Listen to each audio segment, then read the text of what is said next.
موضوع الدرس ان اللہ تبارک و تعالی مقلب القلوب یقلبها کیف یشاء، سورۃ الممتحنہ، تفسیر ابن کثیر۔ الحمد للہ رب العالمین، والصلاة والسلام علی اشرف الانبیاء وسید المرسلین سیدنا محمد وعلی آلہ واصحابہ اجمعین۔ اللهم صل على سيدنا محمد وعلى آل سيدنا محمد كما صليت على إبراهيم وعلى آل إبراهيم في العالمين إنك حميد مجيد۔ أعوذ بالله من الشيطان الرجيم، بسم الله الرحمن الرحيم۔ عسى الله أن يجعل بينكم وبين الذين عاديتم منهم مودة والله قدير والله غفور رحيم۔ لا ينهاكم الله عن الذين لم يقاتلوكم في الدين ولم يخرجوكم من دياركم أن تبروهم وتقسطوا إليهم إن الله يحب المقسطين۔ انما ينهاكم الله عن الذين قاتلوكم في الدين واخرجوكم من دياركم وظاهروا على اخراجكم ان تولوهم ومن يتولهم فاولئك هم الظالمون۔ قال المؤلف والمفسر رحمه الله تعالى: أدام النفع بعلومه وعلومكم في الدارين إلى أن قال آمين۔ وقوله تعالى: لا ينهاكم الله عن الذين لم يقاتلوكم في الدين ولم يخرجوكم من دياركم، أي ولم يظاهروا أي يعاونوا على إخراجكم۔ لا ينهاكم عن الإحسان إلى الكفرة الذين لا يقاتلونكم في الدين كالنساء والزعفة منهم۔ اللہ تبارک و تعالی نے فرمایا کہ جن کافروں نے تمہارے نکالنے پہ مدد نہیں کی، اللہ تبارک و تعالی تم کو منع نہیں کرتے کہ تم ان سے انصاف کرو۔ جو تم سے جنہوں نے قتال نہیں کیا دین میں، اور نہ تمہارے نکالنے والوں کے ساتھ تعاون کیا، جیسے عورتیں ہیں یا ضعیف ہیں یا بچے ہیں یا معذور ہیں، ان تبروہم اے تحسنوا الیہم، ان سے احسان کرو، اللہ منع نہیں فرماتے۔ وتقسطوا الیہم، اور عدل کرو، ان اللہ یحب المقسطین، اللہ تبارک و تعالی عدل کرنے والوں کو محبوب رکھتے ہیں۔ تو قتال تو اس سے ہوگا نا جو تمہارا دشمن ہو، جو قتال کرے، جو نہ کرے تو اس کا کیا قصور ہے؟ اس سے آپ بھلائی کریں، انصاف کریں۔ تو انصاف یہی ہے کہ قتال کرنے والوں سے قتال کریں، اور جو تم سے قتال نہیں کرتے ہیں ان پہ تم بھی رحم کرو۔ تو اللہ تبارک و تعالی عدل کرنے والوں کو محبوب رکھتے ہیں۔ قال الامام احمد حدثنا ابو معاویہ قال حدثنا هشام بن عروة عن فاطمة بنت المنذر عن اسماء بنت ابي بکر رضی اللہ تعالی عنہما قالت: قدمت امي وهي مشركة في عهد قريش عاهدوا فأتيت النبي صلى الله عليه وسلم فقلت يا رسول الله صلى الله عليه وسلم إن أمي قدمت وهي راغبة أفأصلها؟ قال نعم صلي أمك أخرجاه۔ اب مفسر رحمۃ اللہ علیہ فرماتی ہیں کہ امام احمد نے اس سند سے فاطمہ بنت المنذر سے یہ روایت نقل کی ہے کہ ان اسماء بنت ابی بکر، بی بی اسماء جو بیٹی ہے حضرت ابو بکر رضی اللہ تعالی عنہ کی، یہ بی بی عائشہ کی بہن ہے، لیکن دونوں کی ماں الگ الگ ہے۔ تو وہ فرماتی ہیں کہ میری والدہ اس زمانے میں جب حضور صلی اللہ علیہ وسلم کا قریش سے معاہدہ ہو گیا تھا صلح کا، تو اسی زمانے میں میری والدہ آئیں مدینہ منورہ میں، اور وہ چاہتی تھی کہ میں ان کی کچھ مدد کروں۔ تو میں حضور صلی اللہ علیہ وسلم کی خدمت میں حاضر ہوئی، میں نے عرض کیا کہ یا رسول اللہ ان امی قدمت، میری والدہ آئی ہے اور وہی مشرکہ، وہ مشرکہ ہے، مسلمان نہیں ہے، اور وہ چاہتی ہے کہ میں اس کی مدد کروں، تو کیا میں اس کی مدد کروں؟ آپ نے فرمایا حاصلی میں کہ اپنی والدہ کی ہر حال میں مدد کروں۔ تو اسی لیے حکم ہے کہ والدین کا ہر حال میں آدمی احسان مند رہے، کیونکہ قرآن میں کئی مقامات پہ اللہ نے تاکید فرمائی ہے وَوَصَّيْنَا الْإِنسَانَ بِوَالِدَيْهِ إِحْسَانًا وَاعْبُدُوا اللَّهَ وَلَا تُشْرِكُوا بِهِ شَيْئًا وَبِالْوَالِدَيْنِ إِحْسَانًا۔ اور پھر اللہ نے بڑی تفصیل کسی مقام پہ بیان کی، حملتہ امہ کرہن علی کرہن، کہ تیری والدہ نے کیسے تکلیفوں کے ساتھ حمل میں تجھے پیٹ میں اٹھایا، اور پھر کیسے موت کے منہ سے نکلی ہے جب تیری ولادت ہوئی ہے۔ حملتہ امہ وہنن علی وہنن، اور پھر اس نے تمہیں 2 سال تک دودھ پلایا ہے۔ تو اس لیے اللہ کا حکم ہے کہ ہر حال میں والدین کی اطاعت کرو۔ والدین کی نافرمانی جو ہے یہ کبائر گناہوں میں ہے۔ دعا کریں اللہ تبارک و تعالی ہر مسلمان کی اولاد کو اپنے والدین کا قرۃ عین بنائیں اور ان کو نافرمانیوں سے بچائیں۔ اسی طرح اللہ نے سکھلایا ہے کہ ان کے لیے دعا مانگو، رب ارحمہما کما ربیانی صغیرا، کہ ہمارے رب آپ ان پہ اسی طرح مہربانی کریں جیسے ان نے ہمارے بچپن میں ہم پہ مہربانی کی، کیسے ہمیں پالا ہے، تکلیفیں اٹھائی ہیں، رات ہے، سردی ہے، بچے کے کپڑے خراب ہیں، ماں بیچاری اٹھ کے دھو رہی ہے، بچے نے اس کے سینے میں پیشاب کر دیا، پخانہ کر دیا، مجالے کبھی تھپڑ مار دے، تو اتنی تکلیفیں اس نے برداشت کی ہیں۔ اس لیے حکم ہے کہ وَاخْفِضْ لَهُمَا جَنَاحَ الذُّلِّ مِنَ الرَّحْمَةِ، اپنے آپ کو ان کے سامنے بالکل متواضع بنا دو۔ اور یہ بھی حکم ہے کہ اگر تمہارے والدین نعوذ باللہ کافر بھی ہیں تب بھی ان سے احسان کرو۔ اور یہ بھی حدیث مبارک میں آیا ہے ایک روایت میں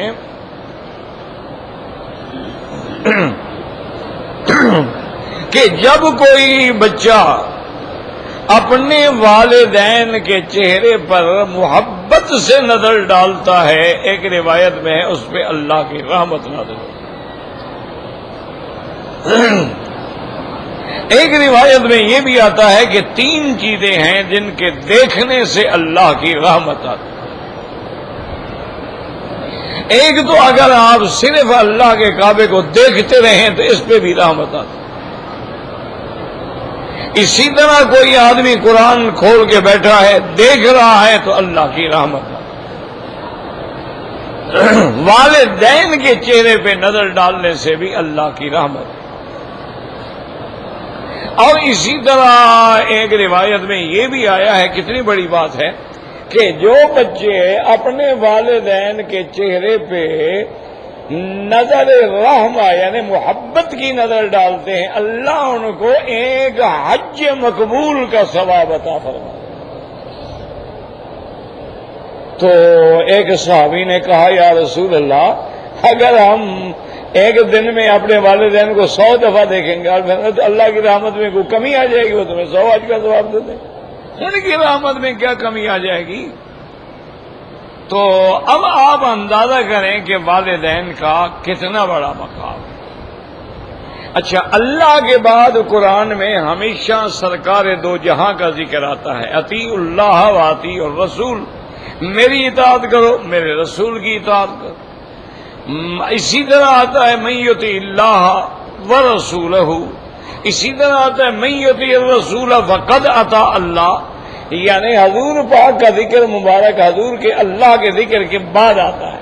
اذا ذکرت ذکرت معی، اللہ نے فرمایا میرے مدنی تیرے شان کو میں نے اتنا اونچا کر دیا ہے کہ جب میرا کوئی نام لے گا تیرا بھی نام لے گا۔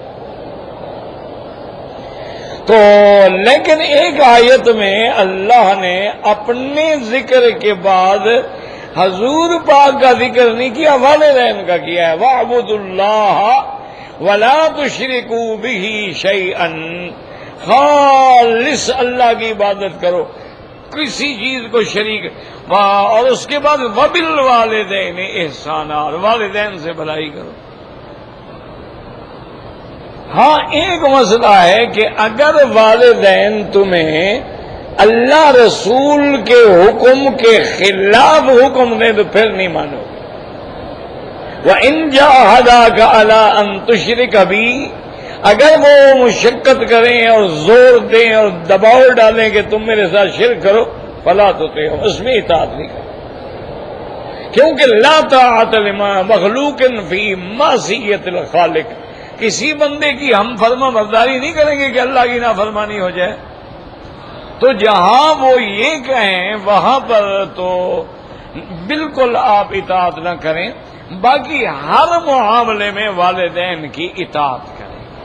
حتیٰ کہ فقہاء نے تو اتنا بھی لکھا ہے کہ اگر والدین کسی کی بیوی سے خوش نہیں ہیں اور والدین کہتے ہیں طلاق دے تو طلاق دے، لیکن اکثر فقہاء یہ کہتے ہیں کہ اگر عورت کا قصور نہیں ہے تو چونکہ طلاق دینا بھی اللہ کو پسند نہیں ہے تو اس لیے اس کو طلاق نہ دے، لیکن والدین سے علیحدہ کر دے تاکہ والدین کو تکلیف نہ پہنچے، والدین کو رنج نہ پہنچے۔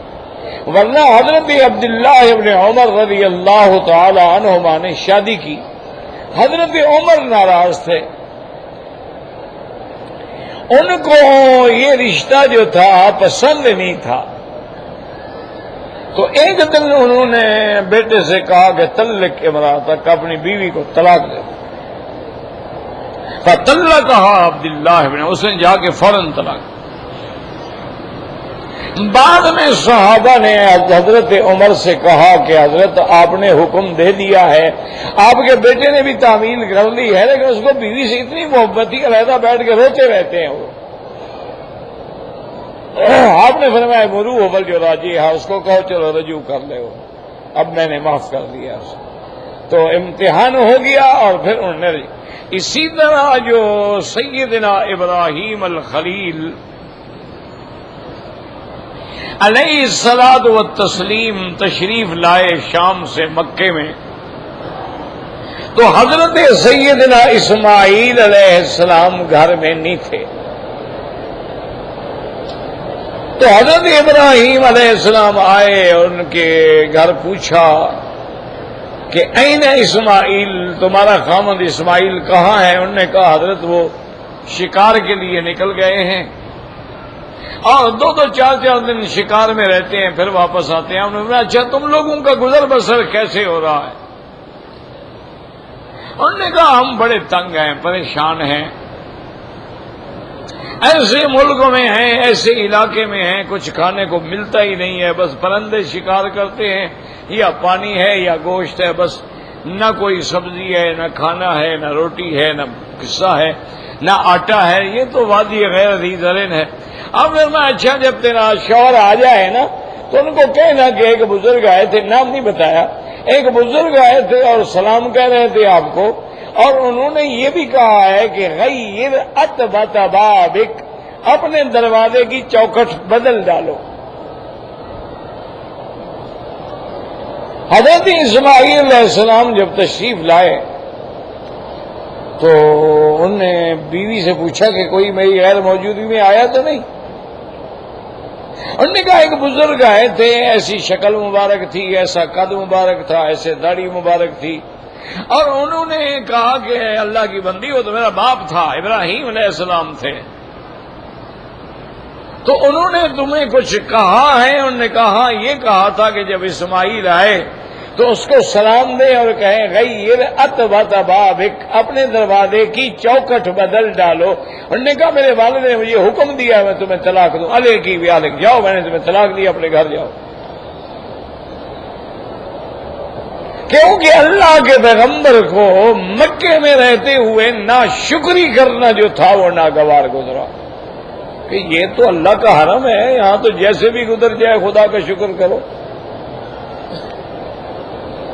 تو یہ تو میرے عزیز یعنی اب اللہ نے ایک نظام بدل دیا ہے ماشاءاللہ. ہر آدمی جو ہے غریب سے غریب کے گھر میں بھی ایئر کنڈیشن ہے, فریج ہے, تلاجے ہیں, سب کچھ ہے. ورنہ ابتدا میں تو یہاں اتنی مشقتیں تھیں کہ گندم نہیں ملتی تھی. ہمیں یاد ہے میں چھوٹا تھا جب پڑھتے تھے تو ہمارے والدین 1 سال کی گندم پاکستان کے جب حاجی آتے تھے نا تو خرید کر کے رکھ لیتے تھے. وہ گندم ساتھ لے آتے, بچ گئی, اب بچ گئی تو ساتھ لا کے بیچتے تھے کہ بھی پھر واپس جو اٹھا کے لے جائیں کیا فائدہ ہوگا.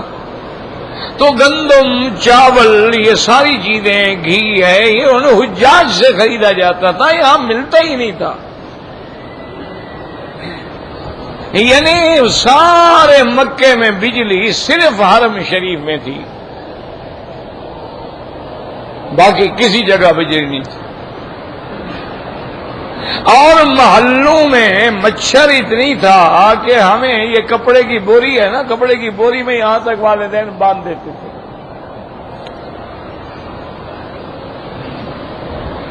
یہ عالم ہوتا تھا. اور ماں سوائے زمزم کے کسی جگہ بھی آپ کو صاف پانی نہیں ملتا تھا. مسفرہ کے آخر میں ایک جگہ تھی جس کو برکا کہتے تھے, وہاں جمعرات کو جا کے ہم اپنے کپڑے دھو کے آ جاتے تھے. تو یہ عالم تھا. یہ تو پھر اللہ نے اس پہ اپنی رحمتیں فرمائیں کہ رحمتوں کے دروازے کھول دیے, رحمت کے خزانے کھول دیے, اور اس ملک کو اتنا دیا کہ اب ساری دنیا کو یہ مدد کر رہے ہیں. اللہم زد فزد, اللہ اور ان کو دے کہ انہوں نے کیا نہیں کیا ہے. ایک تو ہے نا میرا بھائی اعتراض کر دینا, وہ تو بڑا آسان ہے.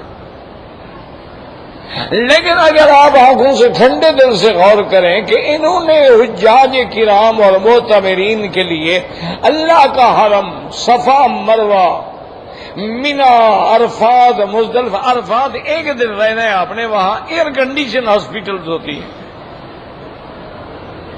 مینا میں فل فلج ہسپتال ہوتی ہے. سارے راستے میں آپ کو کنٹینر کھڑے ہیں اور پانی اور لسی اور فروٹ جوس مل رہا ہے. یعنی 24 گھنٹے آپ کو ساری دنیا کا آیا ہوا فروٹ مل رہا ہے. اب ضروریات بڑھ گئی ہیں تو اتنا بڑا حرم جو ہے آپ کے سامنے الحمدللہ بن رہا ہے. اور جب یہ حرم بن جائے گا نا انشاءاللہ تو آپ دیکھ کے حیران ہو جائیں گے کہ ہر دور کے محلے سے, شامیہ سے, غزہ سے, شیب عامر سے, جرول سے, اتیبیہ سے, اور بابا انڈر گراؤنڈ جو ہے سرنگیں آئیں گی, سیدھا آدمی حرم آ جائے گا 10 منٹ میں. اور انہی سرنگوں کے اندر حمام ہے, سب کو جس کو وضو کی ضرورت ہے اپنا وضو تازہ بنا کے حرم آ جائے. پھر مونو ریل چلائیں گے کہ گاڑی میں ہے, وہ پورے حرم کے باہر گھومے گی, جہاں آپ نے اترنا ہے اتر جاؤ. ٹرین چلائیں گے جو مینا, عرفات, مزدلفہ پچھلے سال بھی چلائی تھی, اس سال بھی چلے گی. وہ 10 منٹ میں آپ کو عرفات چھوڑ دے گی. نہ ٹریفک جام, نہ دھواں, نہ پریشانی. اچھا پھر ٹرین جدہ سے مدینہ, جدہ سے مکہ, مکہ سے مدینہ 2 گھنٹے میں جائے گی. اللہ ان کو جزائے خیر دے جو خدمت کر رہے ہیں, ورنہ تو 50 سال پہلے آپ تصور بھی نہیں کر سکتے تھے. تو اس لیے حکم ہے کہ اپنے والدین کا احسان کریں اور جو اللہ نعمت دے اس پہ شکر کریں. اور اگر کوئی نعمت نہ ملے تو صبر کریں اور سمجھیں کہ اسی میں میرے لیے کوئی تقدیر کا بہتر فیصلہ ہے کہ اللہ نے مجھے غریب سے امیر کر دیا, امیر سے پھر غریب کر دیا. کوئی حکمت ہے, کوئی ضرور میری زبان سے لفظ نکلا ہے جس میں میرا امتحان آ گیا. فوراً توبہ کریں. اسی لیے امام ابو حنیفہ رحمت اللہ علیہ تو فتویٰ دیتے تھے کہ بھئی مکہ مکرمہ میں مستقل رہائش رکھنا جائز ہی نہیں. کیوں؟ وہ فرماتے تھے کہ مکہ مکرمہ میں رہ کر نماز چھوٹ گئی، مکہ مکرمہ میں رہ کر ناشکری کر بیٹھا، مکہ مکرمہ میں رہ کر ہو جی ہمارے تو وہاں باغ تھے، زمینیں تھیں، اتنے بڑے گھر تھے، ہم یہاں پریشان ہیں۔ انہوں نے فرمایا پھر اللہ کے عذاب سے ڈرنا چاہیے، اس لیے بہتر ہے کہ باہر رہ کے مکے کو یاد کرو، یہ نہیں کہ مکے مدینے میں رہ کے اپنے ملک کو یاد کرو۔ تو بہرحال اللہ تبارک و تعالیٰ نے، اب دیکھیں کہ والدہ کافرہ ہے لیکن حضور نے فرمایا نہیں، صلی امک، اپنی والدہ سے احسان کرو۔ وقال الامام احمد حدثنا عارم قال حدثنا عبد الله بن المبارك حدثنا مسلم بن ثابت قال حدثنا عامر بن عبد الله بن الزبير عن أبيه قال قدمت كتيلة على ابنتها أسماء بنت أبي بكر بهدايا زباب وقرض وصمن وهي مشركة، فأبت أسماء أن تقبل هديتها وتدخلها بيتها، فسألت عائشة عن النبي فأنزل الله تعالى لا ينهاكم الله عن الذين لم يقاتلوكم في الدين، فأمرها أن تقبل هديتها وأن تدخلها بيتها۔ اس روایت میں آتا ہے کہ قتیلہ، اس کا نام تھا قتیلہ، بی بی اسماء کی والدہ تھی، تو وہ آئیں تو اپنی بیٹی کے لیے کچھ گھی لے آئیں، کچھ جبن لے آئیں، کچھ چیز لے آئیں، تو بیٹی نے کہا کہ میں تو قبول نہیں کرتی، آپ مشرکہ ہیں۔ تو بی بی اسماء نے بی بی عائشہ سے کہا، بی بی عائشہ نے سرکار دو عالم سے پوچھا صلی اللہ علیہ وسلم، تو اللہ نے یہ حکم دیا کہ جنہوں نے آپ سے کوئی قتال نہیں کیا ہے ان سے کیا جھگڑا ہے؟ تو حضور نے حکم دیا کہ نہیں، اپنی والدہ کا ہدیہ بھی قبول کرو اور والدہ کو اپنے گھر میں بھی داخل کرو۔ وَهَكَذَا رواه ابن جرير وابن ابي حاتم من حديث مسلم بن ثابت به، وفي رواية لأحمد بن جرير قتيلة بنت عبد العزى بن سعد من بني مالك بن حل۔ یہ بے عورت جو تھی اس کا نام قتیلہ تھا، یہ عبد العزى کی بیٹی تھی، بنی مالک قبیلے سے تھی، بی بی اسماء کی والدہ تھی۔ وزاد ابن ابی حاتم فی المدت التي كانت بین قریش ورسول اللہ صلی اللہ علیہ وسلم، اور یہ واقعہ اس زمانے میں پیش آیا جب حضور کی اور کافروں کی صلح تھی۔ فقلنا یا رسول اللہ صلی اللہ علیہ وسلم، وقال ابو بکر احمد بن عمرو بن عبد الخالق البزار حدثنا عبد الله بن الشبيب حدثنا ابو بکر نبی شیبہ حدثنا ابو قتادة الادوی عن ابن اخی الزہری عن الزہری عن عروۃ عن عائشہ واسماء انہما قالتا۔ اس روایت میں ہے کہ Bibi Asma, Bibi Aisha, Bibi Asma دونوں نے کہا قادمت علینا امنا المدینہ وہی مشرکۃ فی الہدنۃ، ہماری اماں مدینے میں آئی، مشرکہ تھی، لیکن یہ وہ صلح کا زمانہ تھا التی کانت بین رسول اللہ صلی اللہ علیہ وسلم و بین قریش، فقلنا یا رسول اللہ صلی اللہ علیہ وسلم ان امنا قدمت المدینہ وہی راغبۃ افنصلها قال نعم فصلاها۔ حضور نے حکم دیا بالکل اس سے اکرام کرو، صلہ رحمی کرو، احترام کرو، تو پھر بی بی عائشہ بی بی اسماء نے اس کا احترام کیا۔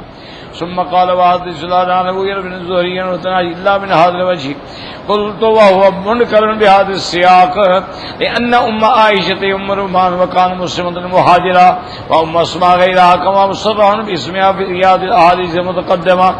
اب مفسر رحمۃ اللہ علیہ فرماتے ہیں کہ وہ دونوں کی ماں نہیں تھی،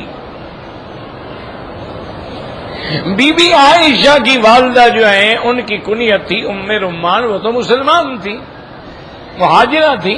یہ بی بی اسماء کی والدہ ہیں، بی بی عائشہ کی والدہ نہیں ہیں، لہذا راوی کو غلطی ہوئی ہے۔ اصل بات یہ ہے کہ غلطی کیا ہے، ستیلی والدہ تو تھی نا، تو اس نے اگر ماں کہہ دیا ہے تو کیا ہو گیا اس میں؟ بی بی عائشہ کے لیے بھی تو ماں تھی نا، آخر ابو بکر کی بیوی تھی۔ ان اللہ یحب المقسطین، اللہ عدل کرنے والوں کو محبوب رکھتے ہیں۔ قد تقدم تفسیر ذلک فی سورۃ الحجرات، اب مفسر فرماتے ہیں کہ سورۃ الحجرات میں میں نے اس پہ تفسیر بیان کر دی ہے۔ وأورد الحدیث الصحیح المقسطون علی منابر من نور عن یمین العرش الذین یعدلون فی حکمہم وأہلیہم وما ولوا۔ ایک صحیح حدیث مبارک میں آیا کہ حضور پاک نے فرمایا کہ جو لوگ عدل کرتے ہیں، حاکم ہے، سردار ہے، یا اپنے گھر کا ہر آدمی سردار ہے، ہر مسئلے میں عدل انصاف کرتا ہے، قیامت والے دن عرش کے دائیں جانب نور کے بنے ہوئے ممبروں پہ اللہ ان کو بٹھائیں گے۔ یعنی ان کی اتنی شان اونچی ہوگی کہ جس چیز کا اللہ نے تمہیں بڑا تمہاری فیکٹری ہے اس کے تو تم حاکم ہو، تم نے مل لگایا حاکم ہو، تمہاری زمین ہے، مزارع ہے، ہاری ہے، تم حاکم ہو، تمہارا گھر ہے، تم اس کے حاکم ہو۔ تو سب کے ساتھ عدل ہو، انصاف ہو، کسی کے ساتھ زیادتی نہ ہو، بیٹیاں ہیں، بیٹے ہیں، سب سے عدل۔ یہ نہیں ہے کہ جی یہ بیٹا تو مجھے بڑا پیارا ہے اور یہ بیٹا مجھے پیارا نہیں، یہ بات ہے، تیری اولاد ہے، اللہ نے تیرے گھر میں پیدا کیا۔ تو سب کے ساتھ جو عدل کرتے ہیں اللہ ان کو قیامت میں اتنی اونچی شان دیں گے کہ وہ منابر نور پہ ہوں گے۔ وقوله تبارک وتعالی انما ينهاكم الله عن الذين قاتلوكم في الدين واخرجوكم من دياركم وظاهروا على اخراجكم ان تولوهم اي انما ينهاكم عن موالاة هؤلاء الذين ناصبوكم بالعداوة، اللہ تبارک و تعالی نے تمہیں دوستی سے منع کیا ہے ان کافروں سے جو تمہارے دشمن ہیں، جو تم سے قتال کرتے ہیں۔ فقاتلوکم واخرجوکم واعونوا علی اخراجکم، جن لوگوں نے تمہیں تکلیفیں پہنچائی، تمہیں اپنے وطن سے نکالا اور نکالنے والوں کے مددگار بن گئے، اللہ منع کرتے ہیں کہ ان کے ساتھ دوستی نہ کرو۔ اگر ان سے دوستی رکھو گے تو گویا تم بھی ان میں شمار ہوگے۔ ینہاکم اللہ عز وجل عن موالاتہم ویامرکم بموالاتہم ثم اکد الوعید علی موالاتہم وقال من یتولہم فاولئک هم الظالمون، كقوله تبارك وتعالى يا أيها الذين آمنوا لا تتخذوا اليهود والنصارى أولياء بعضهم أولياء بعض ومن يتولهم منكم فإنه منهم إن الله لا يهدي القوم الظالمين۔ اللہ نے فرمایا یہود و نصارہ کو کبھی اپنا دوست نہ بناؤ، یہ آپس میں دوست ہیں، اگر تم ان سے دلی محبت کرو گے تو گویا تم بھی ان میں سے شمار ہوگے۔ اور اللہ تبارک و تعالیٰ جو اپنے جانوں پہ ظلم کرنے والے ہیں پھر ان کو ہدایت نہیں دیتے۔ کیا معنی؟ ہدایت اس کو ملتی ہے جو ہدایت کا طلبگار ہو۔ اگر کوئی ہدایت لینا ہی نہ چاہے تو پھر اللہ اس کو ہدایت نہیں دیتی ہے۔ ہاں اگر تم ہدایت لینا چاہو تو اللہ ہدایت کے راستے کھول دیتے ہیں۔ تو ہمیں حکم ہے کہ یہود ہیں، نصارہ ہیں، یعنی جتنے کافر ہیں ان سے دلی محبت رکھنا حرام ہے۔ یاد اگر کوئی ان سے دلی محبت رکھتا ہے تو گویا پھر وہ انہی میں سے شمار ہو۔ تو اب ہمیں مسئلہ کیا سمجھ آیا کہ کافروں سے دوستی نہ رکھو۔ جن کافروں کی تمہارے ساتھ کوئی جنگ نہیں، کوئی لڑائی نہیں، کوئی جھگڑا نہیں، غریب ہیں، ضعیف ہیں، کمزور ہیں، ان سے مہربانی کر سکتے۔ اگر تمہارے والدین میں کوئی کافر ہے تو اس سے بھی احسان کر سکتے۔ اگر تمہارے اقارب و ارحام میں بھی کوئی کافر ہے اس کے لیے بھی احسان کر سکتے، اس کے لیے اللہ سے ہدایت کی دعا بھی مانگ سکتے ہو کہ یا اللہ اس کو اسلام نصیب فرما دے۔ اور اگر کوئی کافر یا مشرک کفر پہ مر گیا ہے تو اب اس کے لیے بخشش کی دعا نہیں کر سکتے ہو، کیونکہ اللہ کا فیصلہ ہے کہ جو آدمی کفر پہ مر گیا ہے اس کا ٹھکانہ جہنم ہے۔ تو یہ مسائل دل میں محفوظ کر لیں اور اللہ تبارک و تعالی ہمارے حال پہ رحم فرمائیں کہ آج پورے عالم اسلام پر جو ادبار ہیں، جو ذلت ہے، اس کا وجہ یہ ہے کہ ہم نے کافروں کو اپنا سب کچھ سمجھ لیا۔ انا للہ و انا الیہ راجعون واللہ اعلم.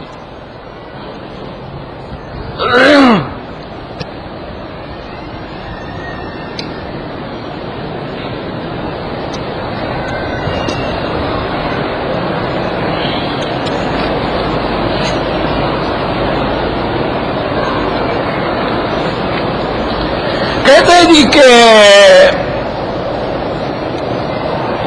کعبۃ اللہ کے اندر کوئی خاص رحمتیں نازل ہوتی ہیں جس کی وجہ سے دروازہ بند رہتا ہے،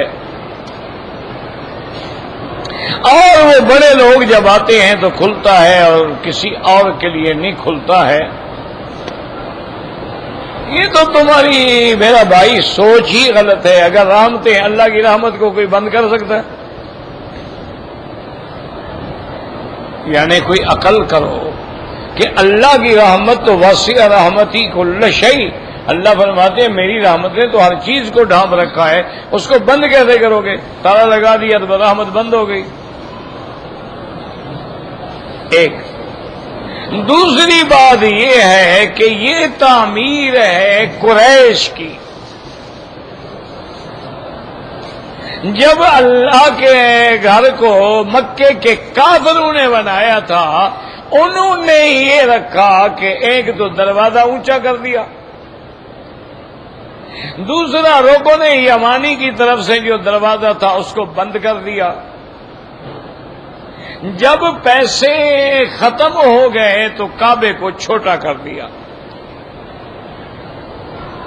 پر نالا مبارک جس دیوار میں ہے اس کی پیمائش کریں نا ایسے تو 7 ہاتھ تک کا جو فاصلہ ہے یہ کعبے کے اندر کا حصہ ہے. میرے آقا رحمت دو عالم صلی اللہ علیہ وسلم کی تمنا تھی، اور آپ نے فرمایا تھا کہ یا عائشہ لولا قومک حدیثو عہد بالاسلام، کہ عائشہ اگر تیرے رشتہ دار یہ قریشی جو ہے نا یہ ابھی نئے نئے اسلام میں داخل ہوئے ہیں بیچارے، تو ان کے لیے امتحان بن جائے گا، ورنہ میں چاہتا ہوں کہ کعبہ توڑ دوں. ایک تو دروازہ میں نیچے رکھوں کہ تمہاری قوم نے اوپر دروازہ رکھا تھا، جس کو چاہا آنے دیا باقی کو دھکا دے دیا، اور میں یہ چاہتا ہوں کہ دروازے بھی 2 رکھوں تاکہ ایک سے آدمی داخل ہو دوسرے سے نکل جائے. اور میں یہ بھی چاہتا ہوں کہ حتیم میں جو 7 ہاتھ کا ٹکڑا رہ گیا اس کو بھی پھر کعبے میں شامل کر. یہ میری تمنا ہے، لیکن میں عمل نہیں کرتا. کہیں ایسا نہ ہو کہ یہ میرا عمل جو ہے لوگوں میں امتحان کا ذریعہ بن جائے. دیکھو جی اللہ کے نبی نے کعبہ توڑ دیا، کعبہ توڑ دیا، کعبہ توڑ دیا، ایک مسئلہ پیدا ہو جائے گا. اسی لیے حکم ہوتا ہے کہ اگر کسی مسئلے سے فتنہ پھیلنے کا اندیشہ ہے تو وہ مسئلہ آپ بیان نہ کریں. اسی لیے فقہا نے مسئلہ نکالا ہے کہ عید نماز ہے، لاکھوں کا اجتماع ہے، ہزاروں کا اجتماع ہے، اتفاق سے امام نے وہ سورت پڑھ لی جس میں سجدہ ہے، انہوں نے کہا سجدہ نہ کرے تاکہ ساری دنیا کی نمازیں خراب نہ ہو جائیں، بعد میں سجدہ کرنا. تو حضور صلی اللہ علیہ وسلم کی اس تمنا پہ عبداللہ ابن الزبیر جب مکے میں بادشاہ بنے، انہوں نے حضور کی تمنا کے مطابق دروازے بھی 2 بنائے، دروازہ بھی نیچے کر دیا، حتیم والا حصہ بھی شامل کر دیا. حضور کی تمنا پوری ہو گئی. لیکن بعد میں چونکہ حجاج ابن یوسف آیا، اس نے کہا اگر عبداللہ ابن زبیر کا بنا ہوا کعبہ میں نے چھوڑ دیا تو لوگ تو عبداللہ ابن زبیر کو یاد کریں گے. اس نے کہا دیکھو خدا کے بندے، حضور کے زمانے میں جو کعبہ تھا اسی طرح بناؤ. اس نے پھر بنا دیا. وہ قریش والی بات پہ آ گیا. ایک بات یہ سمجھ. دوسری بات یاد رکھیں کہ کعبۃ اللہ کا دروازہ بھی اونچا ہے اور کبھی غسل کعبہ کے لیے کھلتا ہے. یا کبھی بادشاہوں کے لیے کھلتا ہے، ہم غریبوں کے لیے تو 24 گھنٹے کھلا ہوا ہے۔ جب تمہارا کعبے کے اندر جانے کو دل کرے، حتیم میں جا کے نماز پڑھ لو، تم نے کعبے کے اندر پڑھی ہے۔ ہمارے لیے تو کعبہ شریف ہر وقت کھلا ہوا ہے، ہمیں کیا تکلیف ہے؟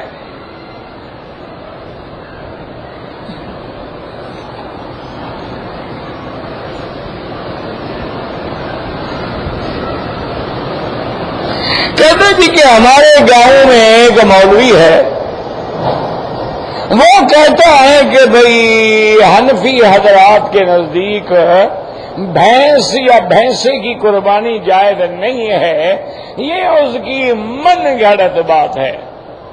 کسی فتوے میں دکھائیں ہمیں، کہاں لکھا ہے احناف نے؟ اللہ کے بندے، مجھے تو بڑا افسوس ہوتا ہے کہ 1400 سال کے بعد اگر اللہ نے تمہیں دین نصیب کیا، اس کا معنی یہی ہے بس لوگوں کو لڑاتے رہو۔ کبھی اس پہ فتوا، کبھی اس پہ فتوا، کبھی اس پہ فتوا، کبھی اس پہ فتوا، یہ کیا ہے؟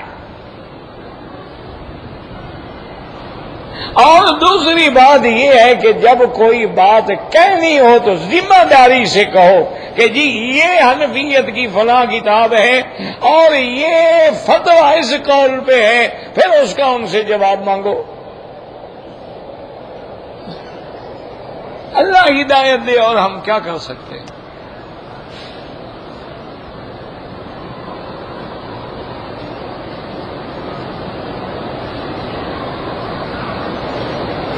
کہتے جی کہ ایک آدمی نے مجھ سے 65,000 روپے لیے ہیں قرضہ۔ میں نے اس کو بتایا تھا کہ میں نے 65,000 روپے کا تیل لینا ہے، اگر تیل اس وقت مہنگا ہو گیا تو وہ جو زیادہ ہوگا تمہیں دینا ہوگا، بالکل آرام ہے۔ اور سود کیا ہوتا ہے؟ تم نے قرضہ لیا 65,000 روپے، وہی 65,000 لینے کے حقدار ہو، باقی تو حرام ہے۔ میں تیل لوں گا جب تم نے تیل لیا ہی نہیں، تیل مہنگا ہوگا، تیل کو آگ لگ جائے، کم ہو جائے، پھر کیا ہوگا؟ یہ ساری چیزیں حرام ہیں، ناجائز۔ قرضہ دینا ہے اللہ کے لیے دو، نہیں دینا ہے نہ دو۔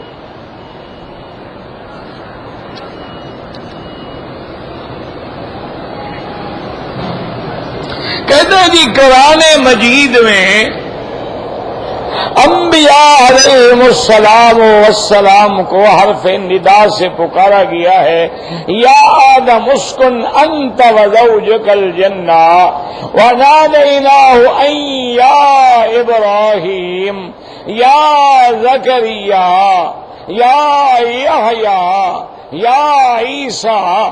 وہ کہتے ہیں جب ان کو حرف ندا سے پکارا گیا ہے تو اگر ہم یا رسول اللہ حرف ندا سے پکاریں تو پھر کیا حرج ہے؟ لیکن میرے عزیز تم نے یہ نہیں لکھا کہ پکارا کس نے ہے۔ انبیاء کو یا آدم پکارنے والا کون ہے؟ خدا ہے کہ بندہ ہے؟ تو تم کیا ہو پھر؟ کوئی عقل کرو، کوئی سمجھ نہیں۔ اتنا آدمی نعوذ باللہ یعنی پاگل ہو جائے کہ اپنے مذہب کو ثابت کرنے کے لیے قرآن کو بدل ڈالے۔ عقل کریں۔ وہ تو اللہ تبارک و تعالی ندا فرما رہے ہیں، یا جیسے ہم حدیثوں میں پڑھتے ہیں صحابی آئے، یا ابھی حدیث پڑھ رہے تھے کہ بی بی اسماء آئی، یا رسول اللہ، تو حضور حیات تھے، حیات میں سامنے بیٹھ گئے یا رسول اللہ کہنا کون سا منع ہے؟ مسئلہ یہ ہوتا ہے کہ حضور کی وفات کے بعد کسی صحابی نے آپ کو مکے سے بیٹھ کے یا رسول اللہ، کوفے سے بیٹھ کے یا رسول اللہ، حضرت حسین نے کربلا میں کھڑے ہو کے یا رسول اللہ پکارا ہو، اگر ایک حدیث دکھا دو میں تمہاری بات ماننے کے لیے تیار ہوں۔ یا حرف ندا ہے اور ندا صرف اللہ کا حق ہے۔ جب وہ حرف کسی غیر سے لگاؤ گے تو مشرک ہو جائے گا، یا جبرائیل یا میکائیل کافر ہو جائے گا۔ ایک ہے کہ آپ سامنے ہیں، حیات ہیں، زندہ ہیں، صحابہ آتے تھے یا رسول اللہ، وہ تو خطاب کریں گے۔ باقی قرآن میں جو تم نے خطابات ڈھونڈے ہیں، کچھ لحاظ کر لیتے کہ پکارنے والا تو خدا ہے۔ کون سے بندے نے ابراہیم علیہ السلام کو ان کی وفات کے بعد یا ابراہیم کہہ کے پکارا؟ ایسے اللہ عالم بس بیٹھ جاتے ہیں، سارا دن دماغ لڑاتے رہتے ہیں، اور جو اپنے عقل سے میں غلط سلط آتا ہے لکھ دیتے ہیں کہ چلو جی مولوی مکی کا رگڑا رگڑتے رہو، بس اور کیا ہے۔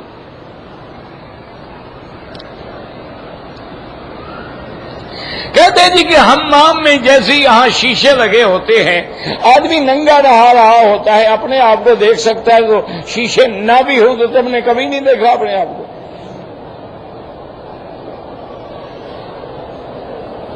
کیا علاج ہے بھائی؟ دوسرا نہ دیکھے اس کا دیکھنا گناہ ہے، یہ بندہ اپنے آپ کو بھی نہ دیکھے۔ زیر ناف بال جو اتارو گے کیا کرو گے؟ آنکھوں پہ پٹی باندھ کے بیٹھو گے؟ کیا ہے پتہ نہیں، ان کا دماغ خراب ہے یا ان کے پاس وقت ہے، سارا دن فارغ ہے۔ درود شریف پڑھا کرو بجائے ایسی باتیں لکھنے کے۔ جو پچھتے لگاتے ہیں بالکل سنت ہے۔ سرکار دو عالم صلی اللہ علیہ وسلم نے بھی حجامہ کرایا ہے، اور آج کل تو ماشاءاللہ مکہ مکرمہ میں اور مدینہ منورہ میں حجامہ کے بڑے بڑے مراکز کھل گئے ہیں، باقاعدہ سینٹر ہیں، باقاعدہ ڈاکٹر ہیں، وہ جانتے ہیں کس بیماری کے لیے ہم نے کہاں سے خون نکالنا ہے۔ اور پہلے لوگ نکالتے تھے لیکن ڈر ہوتا تھا کہ سیپٹک نہ ہو جائے، اب ماشاءاللہ انہوں نے بڑے اچھا انتظام کر دیا ہے۔ جہاد فرض عین ہے اگر تمہارے اوپر کوئی کافر حملہ کر دے، ورنہ پھر ساتھ والے ملک کے لیے ہوتا ہے، دور والے کے لیے فرض عین نہیں ہوتا ہے۔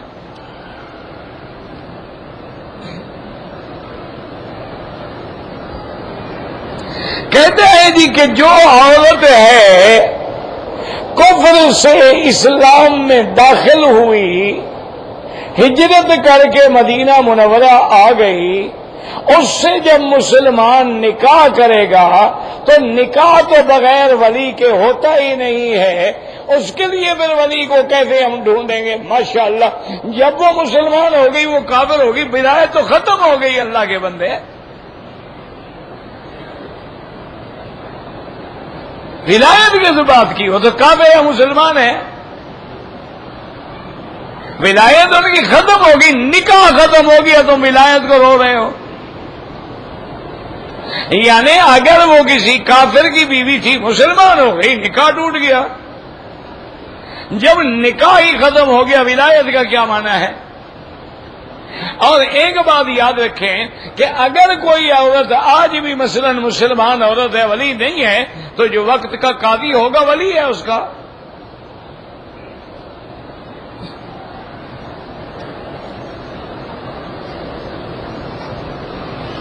اہل کتاب لڑکی سے نکاح ہو سکتا ہے، بالکل ہو سکتا ہے۔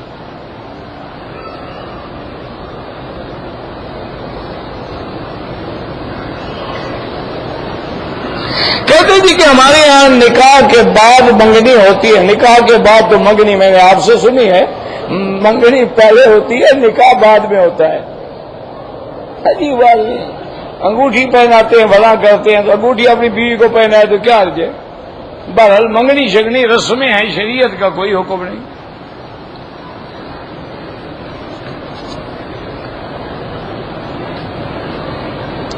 ہم لوگ جو باہر سے آئے ہیں، اگر 15 دن کی نیت نہیں ہے، نماز قصر پڑھو گے، اگر امام کے پیچھے پڑھو گے پوری پڑھو گے۔ یہی تو ہم کہتے ہیں نا کہ امام کے بغیر گزارا نہیں، یعنی ہم نے قصر پڑھنی تھی لیکن امام کے پیچھے آ گئے، پوری پڑھیں گے۔ وتر پڑھیں گے، واجب ہیں۔ اگر ہمارا 1 مہینے رکنے کا ارادہ ہے پھر پوری نماز پڑھو گے۔ ایک جگہ اگر کبھی 10 دن ادھر اور 10 دن مدینہ منورہ تو پھر وہی قصر پڑھو گے۔ حائضہ خاتون جو ہے وہ عمرہ نہیں کر سکتی، مسجد میں داخل نہیں ہو سکتی، طواف کیسے کرے گی؟ وہ احرام میں بیٹھی رہے، جب پاک ہو جائے عمرہ کرے۔ اگر ایام حج آ گئے ہیں تو وہ نیت کر کے چلی جائے، مینا، عرفات، مزدلفہ، کنکری، قربانی سب کچھ کرے، لیکن طواف نہیں کر سکتی جب تک پاک نہیں ہوگی۔ جب پاک ہو طواف کر لے گی، حج مکمل ہو گیا۔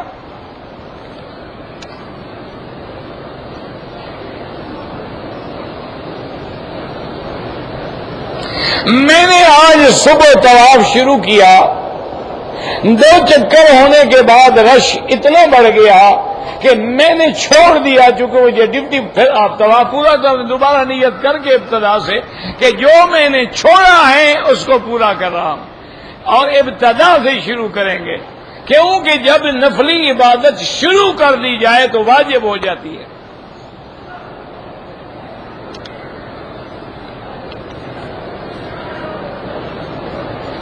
کہتے ہیں جی کہ عمرے کے دوران میں چھوٹے بچے نے داڑھی کا بال توڑ لیا، کچھ نہیں ہوتا۔ اگر آدھی شرٹ والی، آدھی یعنی بازو والی شرٹ ہے، نماز مکروہ ہو جاتی ہے۔ بغیر ٹوپی کے نماز ہو جاتی ہے اگر اللہ نے آپ کو کپڑا نہ دیا ہو، مسکین ہیں آپ، غریب ہیں، بھیک مانگ کے گزارا کرتے ہیں، سر پہ کیا پہنے۔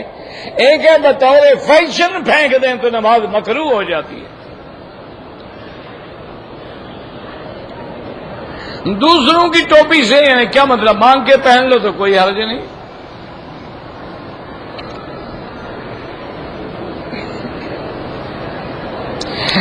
بغیر داڑھی والے کی نماز ہو جاتی ہے، امام نہیں بن سکتا ہے۔ امام کے لیے ضروری ہے کہ متقی ہو، پرہیزگار ہو، عالم ہو، قاری ہو۔ اگر وہ خود ہی داڑھی منڈا ہوگا تو باقی نمازی کیا سبق لیں گے؟ اور پھر بار بار داڑھی منڈانا جو ہے وہ فاسق و فاجر ہو جاتا ہے، گناہ کبیرہ کا مرتکب ہو جاتا ہے۔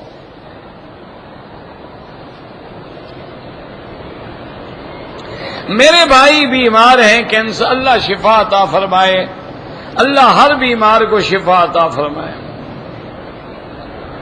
اگر عورت نماز گھر میں پڑھے تو افضل ہے، لیکن مسجد میں آنا چاہے تو حضور نے فرمایا لا تمنعوا اماء اللہ، اللہ کی بندیوں کو روکا بھی نہ کرو۔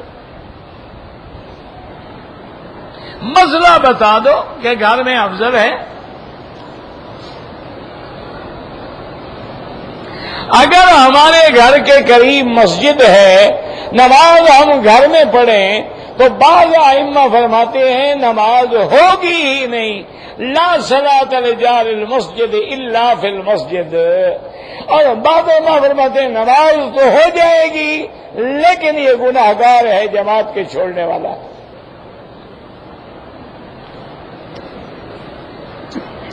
اندھیرے میں نماز پڑھنا جائز ہے، بالکل جائز ہے۔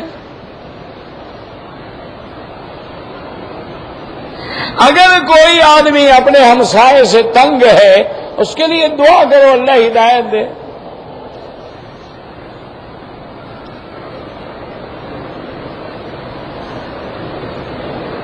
کہتے جی کہ ہم جس کمپنی میں ملازم ہیں ہمیں وہ تراویح پڑھنے کی اجازت نہیں دیتے، بعد میں پڑھ لیا کریں، مجبوری ہے، نوکری ہے۔ حضور پاک نے عقیق کا پتھر پہنا ہے، بالکل نہیں پہنا ہے۔ نماز جنازہ عورتیں پڑھ سکتی ہیں، بالکل پڑھ سکتی ہیں۔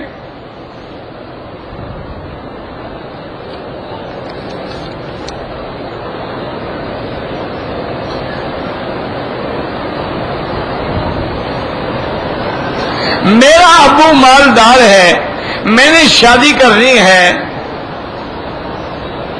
بغیر پتہ نہیں کیا مطابق میں شریعت کے مطابق میں دعوت ولیمہ کر سکتا ہوں کہ نہیں؟ دعوت ولیمہ سنت ہے، اگر پیسے ہوں کر دینا، نہ ہو کوئی بات نہیں۔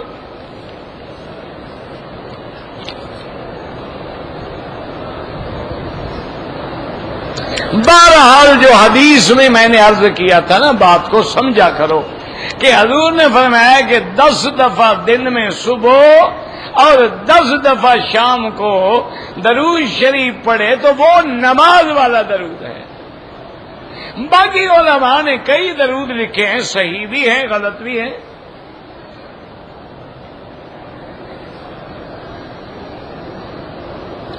تہجد کا ٹائم جب فجر کی اذان ہوتی ہے ختم ہو گیا. وادی جن کے بارے میں تم نے بھی سنا ہے، میں نے بھی سنا ہے، دیکھا نہیں، اللہ کو پتا کیا ہے. دوران طواف عورت اپنے چہرے کے آگے کپڑا لٹکا کے رکھے. رکن یمانی پہ موقع ملے تو دائیں ہاتھ سے اللہ اکبر وللہ الحمد، نہ ملے تو چلے جائیں.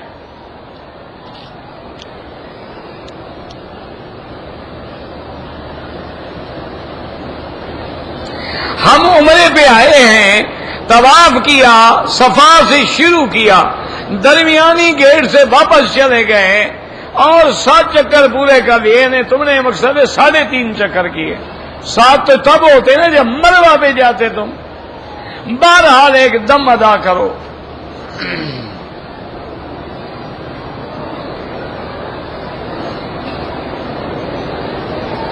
ہمارے یہاں ہندو کا ایک پورا گھرانہ ہے، مسلمان ہو گئے، ان کے کئی بچے جو ہیں وہ اسلام لانے سے پہلے مر گئے. اگر چھوٹے بچے مر گئے تو انشاءاللہ اللہ ان کو قیامت میں والدین کے ساتھ اٹھائیں گے.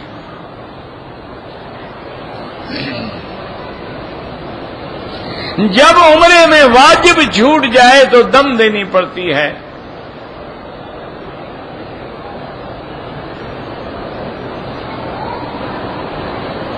اگر آدمی دیرے غادی خاں سے آیا، ایئرپورٹ پہ سامان جو تھا اندر چلا گیا، احرام جتنے آگے باندھا دم پڑ گئی. کیوں؟ آپ جہاز میں بیٹھے بیٹھے قمیص نکال لیتے، شلوار میں بیٹھے رہتے، لبیک اللہم لبیک پڑھ لیتے، جتنے اتر کے چادریں باندھ لیتے.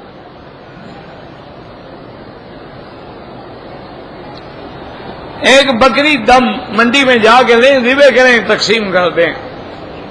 اگر ایک آدمی نے اپنے بال خود کاٹے ہیں تو کوئی دم نہیں.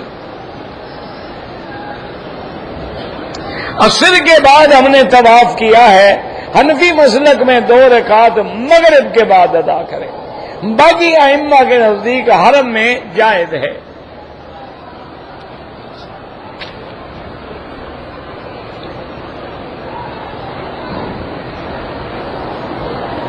میں نے طواف تو کر لیا، صفا مروہ کا مجھے پتا نہیں تھا. بہرحال صفا نہیں کیا تو ایک بکری دم پڑ گئی. بال بھی کٹوائیں اور ایک بکری دم بھی ادا کریں.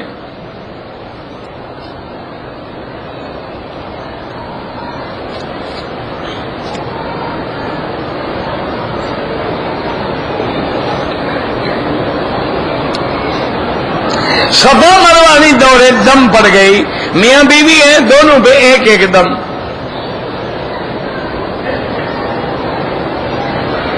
احرام کی حالت میں میقات سے گزرے، غلطی سے نیت نہیں کی، معلوم ہونے پر نیت کر لی، ٹھیک ہو گیا. اگر احرام باندھا ہوا تھا یہی نیت ہے.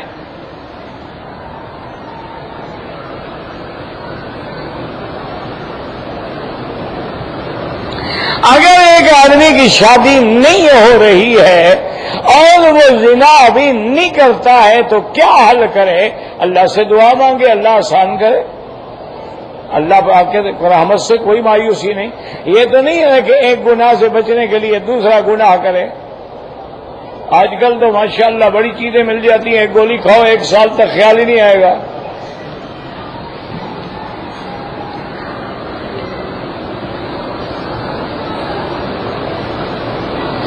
بہرحال سفر میں اللہ نے 4 رکعت نماز کے 2 رکعت کا حکم فرمایا ہے.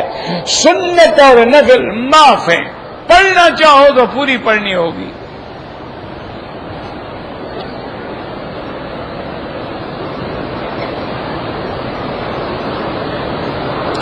اگر ایک آدمی نے عمرے کی حالت میں احرام باندھا ہے، اندر ویئر پہنے رکھا، اگر سارے عمرے میں پہنے رکھا تو دم پڑ گئی، اور اگر پتہ لگ گیا اتار دیا تو پھر دم نہیں ہے.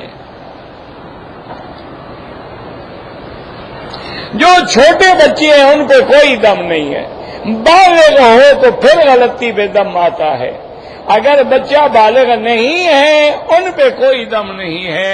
واللہ اعلم۔ ربنا تقبل منا انك انت السميع العليم وتب علينا انك انت التواب الرحيم۔ اللهم اصلحنا واصلح بنا واصلح اولادنا واولاد المسلمين۔ اللهم اصلح شبابنا وشباب المسلمين۔ اللهم اصلح بناتنا وبنات المسلمين۔ اللهم اصلح احوالنا واحوال المسلمين۔ اللهم اصلح امورنا وامور المسلمين۔ اللهم اصلح قلوبنا وقلوب المسلمين۔ اللهم اصلح نياتنا ونيات المسلمين۔ اللهم اصلح ذرياتنا وذريات المسلمين۔ اللهم اصلح لنا شأننا كلها فلا تكلنا الى انفسنا طرفة عين قط ولا اقل من ذلك۔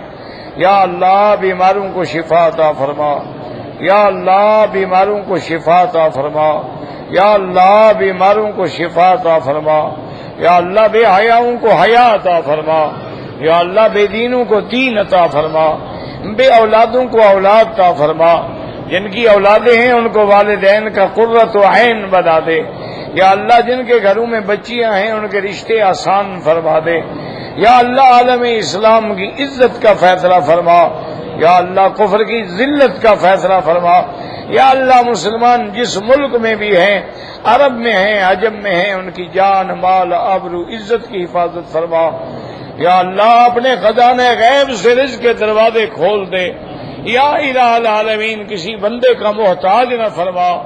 ربنا آتنا فی الدنیا حسنۃ وفی الآخرۃ حسنۃ وقنا عذاب النار۔ صلی اللہ تعالی علی خیر خلقہ سیدنا محمد وعلی آلہ واصحابہ اجمعین۔ اللہم صل علی سیدنا محمد وعلی آل سیدنا محمد وبارک وسلم علیہ۔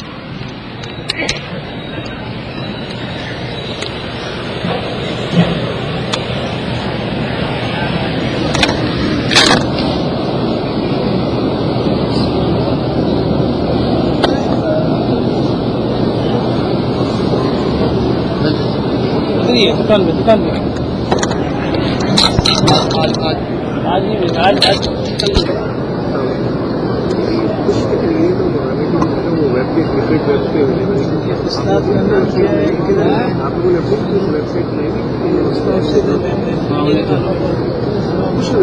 میرے پاس ہے، کیسے ملتا ہے سیڈی ملتا ہے، کہاں رہتے ہو ابھی؟ یہ یہاں رہتا ہوں، یہ استاد کا نام محمد مسئلہ بتایا، وہ بتایا تھا